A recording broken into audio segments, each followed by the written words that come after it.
All right, I'm here with Carolyn Sechler of Sechler CPA, and we're going to talk a little bit about what's involved in figuring out what happened to your foundation.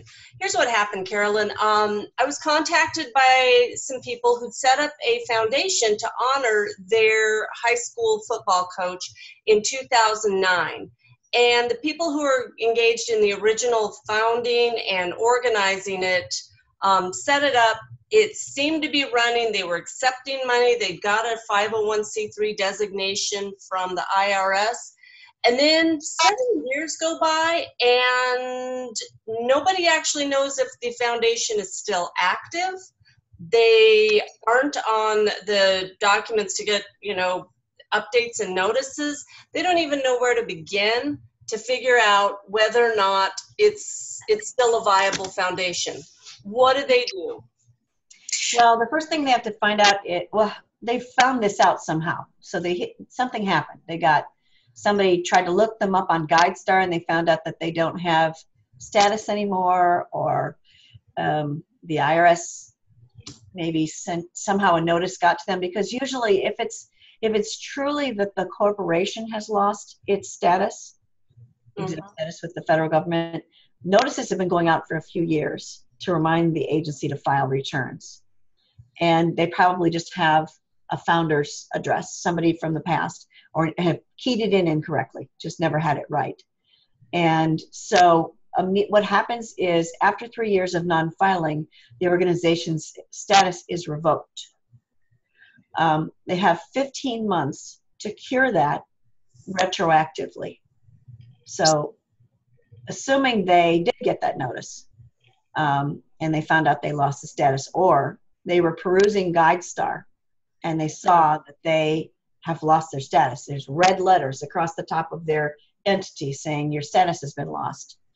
And it'll give the date on which the status was lost.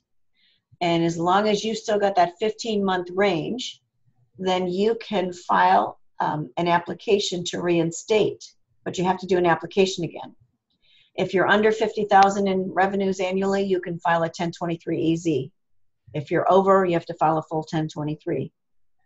Along with it, you have to put a letter that states that we are following the guidelines for reinstatement. And there's special language for that. If you want, we can provide some of that language. And within that language, it says things like, we've identified this. We didn't realize this was the case.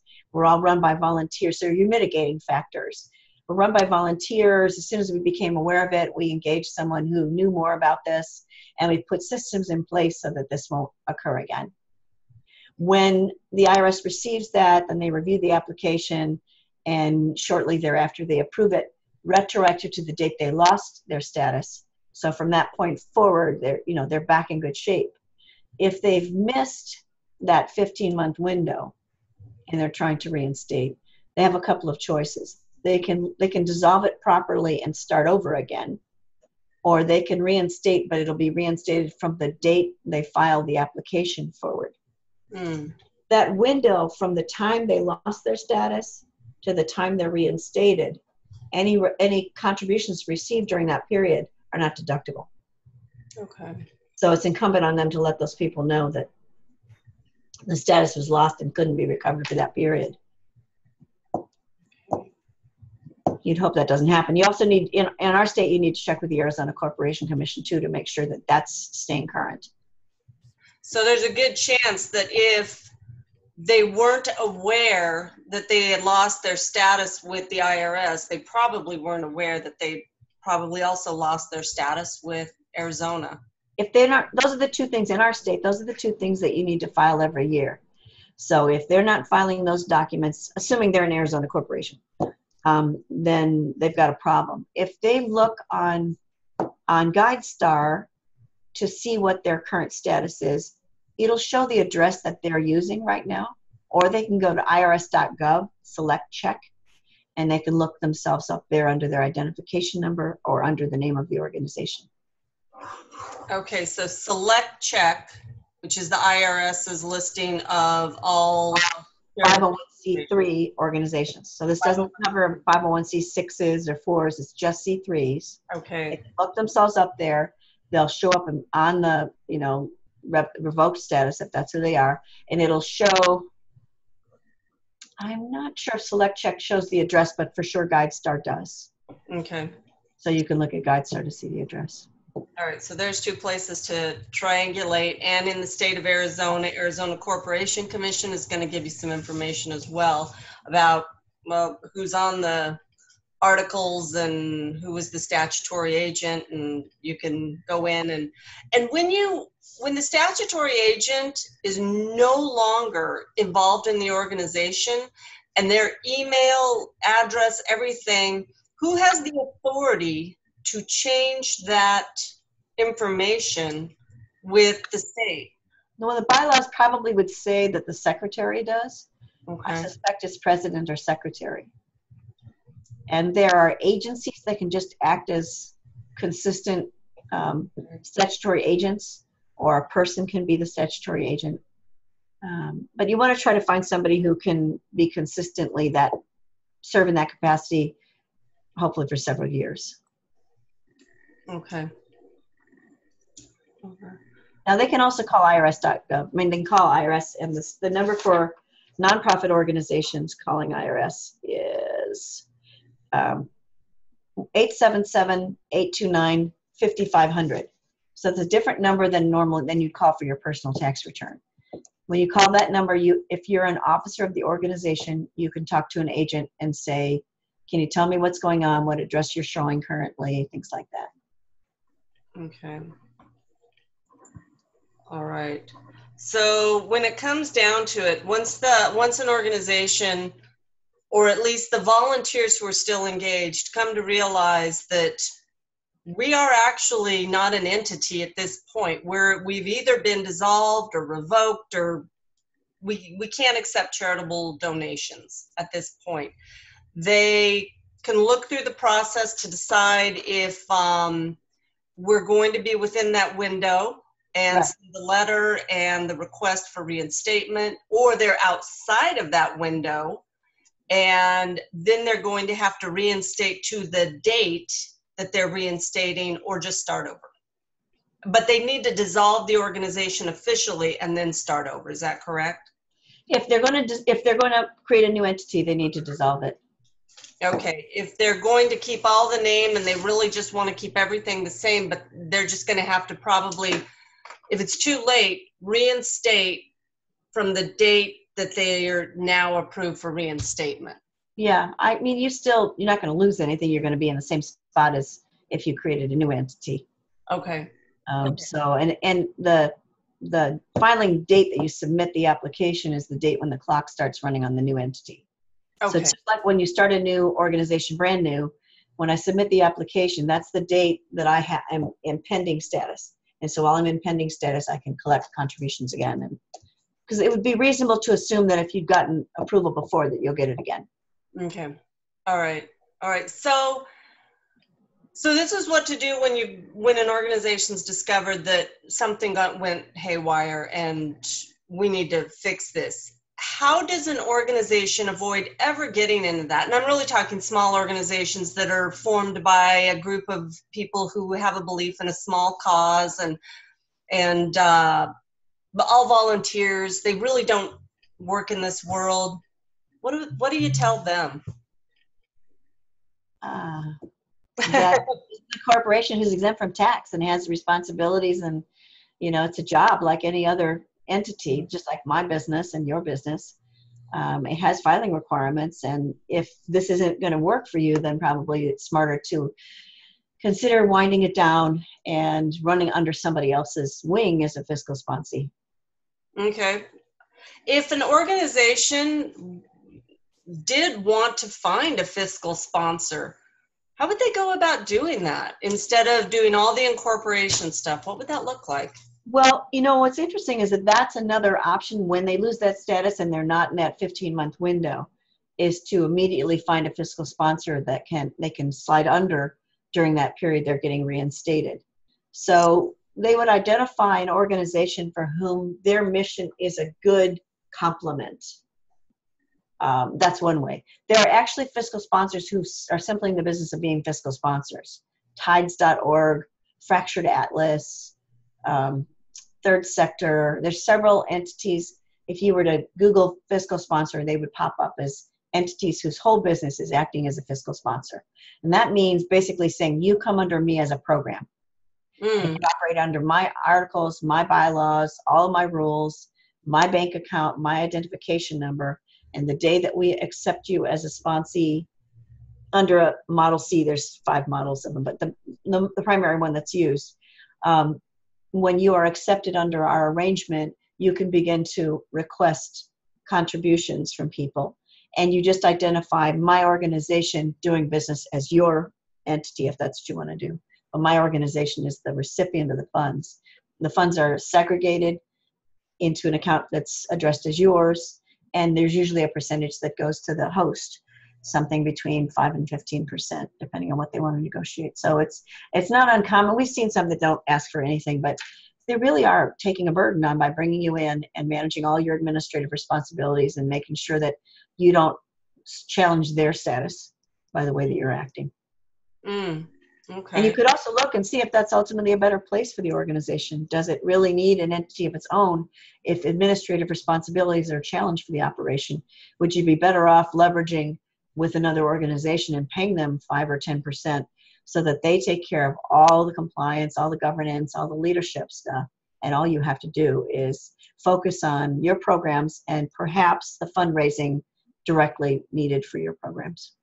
Okay, when you're off them for fundraising too, because you get to say, I'm raising funds for my program, which is part of this whole entity, and we can do all these things now where we can only do these things when we run our own. Okay. Do these fiscal sponsors typically require some sort of contract so that there's an agreement that? Okay. Yeah, there's a fiscal sponsorship agreement. And if there's people that just do it on a handshake and it's not suggested. Like any attorney, and I'm not an attorney, but an attorney would tell you that you want a contract or at least a memo of understanding that says, here's how we're going to operate. Here's what your expectations can be of me. Here's what my expectations will be of you. Here's how we terminate the agreement. Here's an act that could cause immediate termination. Here's the percentage that's going to be paid to us. Here's what constitutes what we share. So maybe you're selling goods and we say only X% of your grants come to us, but we won't participate in the cost of your goods because there's no room for us. You might not have enough of a markup. So you would look at what are your revenues, not my interest, not my intangible kinds of things like that. But if I get a grant or I get a charitable contribution where someone is trying to get a deduction for it, that's the best way to think about it. But those items are the items in which we'll share a percentage with you. Okay. All right. And I'm sure that from the standpoint of a fiscal sponsor, it'll be really important for them to have clear understanding of what this program can and can't do because it's a risk to their status. You bet. I mean, it's really a sale that you're working on. And it's a what's in it for me and what's in it for you. And in order to do what that you have to solve. So I'm not going to suddenly expand my use of my limited resources who are managing all the administration and fundraising and stuff. And I've got to, my board has to be on board with the whole idea. And your board, if you're coming in under me, is going to be a group of advisors. They're not going to be a board. But maybe we have a position for one person comes on our board from your group to represent, or you could be ex officio, so you have to work all that stuff out too. So it's a blessing or a curse. You really have to decide. If you are, most of the organizations that we deal with from the beginning run on passion. And if passion is how you run, and you haven't ever run a business before, you haven't been entrepreneurial, this is probably a good solution for you, and it may even be a good long-term solution for you. Okay. All right. And you don't want to do it haphazardly. There's people that can take you in under their wing because they'll just say, I'll do you a favor and I'll bring you in. It may not be a favor. So how can you really think about what you were trying to accomplish with your mission and what things would have been great to have alongside it? Yeah. Let's say you were feeding people and somebody's providing housing. So maybe that's a great place. Or you were educating children and these people are providing educational resources. So, just so you really look at how do we make this a win-win for the community and a win-win for those of us who founded this organization? Mm, okay. All right. Important considerations. Really good information on trying to pick up the pieces when somebody comes to you and says, we dropped it. And then also really good information about how to avoid being in that conundrum to begin with, because that's a lot of extra work to try and figure all this stuff out. Well, also the thing we didn't talk about is it's possible you've got returns to file for those intervening years. So if you're within the 15-month period, you can file 990s or 990Ns or whatever. But if you're outside that 15-month period, in those periods, if you decide you're going to reinstate and you're not in the 15-month period, you have to file corporate returns, pay tax if there was profit for those intervening years. Okay, so if an organization has been languishing in the weeds for 5 years, you know, everyone kind of thought it was doing something, but it really wasn't, they would have to go back and file 5 years of returns as part of the reinstatement process. It's very possible. So it may be one of those reasons where you say, let's just let this die and file a new application. And file a new application. Yeah. Okay. Well, we've had some where tax was, you know, where there was a tax because they actually, from a regular corporate standpoint, had taxable income because they were generating net income. Okay. So just consideration, and I just, you know, get somebody to help you. If this is a situation you're in, make sure you get some good advice, legal and tax advice, so that you know what your options are and then make a good choice. Okay. All right. And what if the people who've come to you and said, hey, we've got this situation, and it looks like at first blush that they're going to have taxable income, even if they dissolve, does that mean they still have to go back and file all those returns and pay their taxes? I mean, we'd have to advise them that they do because I have a license. I can't make them. But yeah, I mean, we would have to advise them that they need to pay the tax, and then there's no recovery of it unless they had a loss in the last of the 3 years or something. You don't have to go back 5 years. 3 years you'd have to do. Okay. And so you'd file those returns and potentially have a tax liability. And you can get a waiver of, I've been able to get a waiver of penalty on the first of the years, but not the second and third. Okay. So if there were 3 years of taxable income. So those become those conversations they have in an environment with privilege with an attorney. Okay. They can have that conversation there and make their decision. If they have that conversation with their accountant, we don't have privilege. So I would have to disclose anything and I would have to follow the rules, you know, so. Okay. All right. So they need to kind of decide where they're going, look at whether or not they've got taxable income, decide how they want to proceed, and then move forward. Yep.